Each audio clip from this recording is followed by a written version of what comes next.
Puck Talk with Donnie and Ben live right here on this Monday, where we saw both of the conference finals come to a close over the weekend, and neither reached a Game 7. Bad for my bet that had at least one of the two sets getting to a seventh and final game, because both came to a close in Game 6. We start with a celebratory night inside the Donnie Draisaitl household there in South Jersey as he looked up at the Great White North and the Edmonton Oilers, victorious in Game 6, a 2-1 final for Edmonton to get back to the Cup final for the first time in nearly 2 decades since 2006. A 2-1 victory for Edmonton. They scored twice on their 10 shots of the game. On the other side, the Stars had 35 shots and only got one pass. Stuart Skinner, the netminder for the Oilers. An incredible goal, a sick, nasty goal out of Connor McDavid got the scoring started last night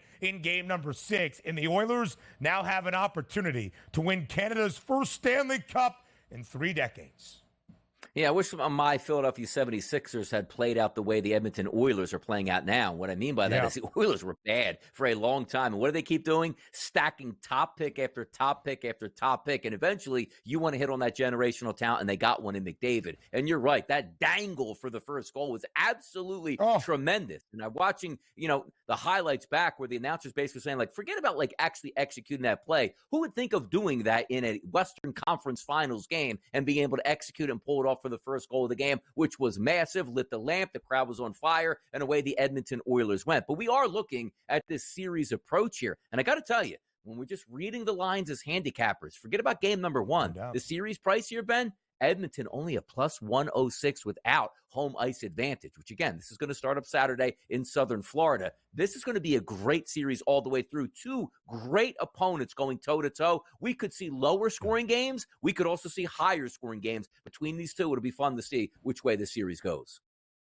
And the Oilers had a little bit of fallen promise. Last year, bounced in the second round, expected to be here with the likes of Connor McDavid, who is playing at an otherworldly level. Connor McDavid was expected to bring his team to this stage, a chance to win Lord Stanley's Cup. The Oilers, before the year got underway, second best price to win the West at 5-1, 11-1, tied for the third best number to win that Stanley Cup, and here they are. It was the Stars taking a 2-1 series advantage. Edmonton won the final 3 games. It was the Rangers taking a 2-1 series lead in the Eastern Conference Finals, and Florida returned the favor, winning 3 consecutive. Into the Cup final for a second consecutive year, as the final 5 games of the ECF-DRS decided by only a single goal. The Panthers victorious in Sunrise in game number 6 over the weekend as well.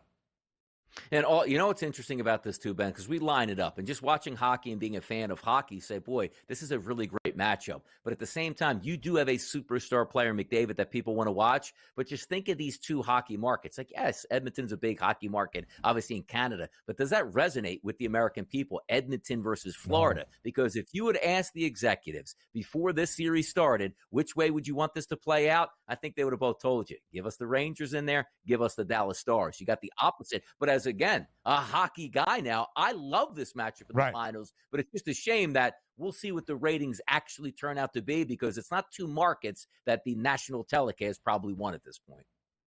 No, it is not, especially with the dream of the New York Rangers and maybe the Dallas Stars in terms of just large metropolitan areas. But Edmonton is not only playing for Edmonton, the Oilers are playing for all of Canada, trying to win the first Stanley Cup for the nation of Canada. Hockey's birthplace since 1993 in the Montreal Canadiens. But the Oilers are the underdog. Florida is the favorite into their second consecutive Cup final at minus 128. DRS, this is a matchup not only maybe that it's not desirable to the TV markets and the TV networks, but it is the northernmost team in the National Hockey League against the southernmost team. We've got a team in Edmonton, and we've got a team in South Florida squaring off for the Cup.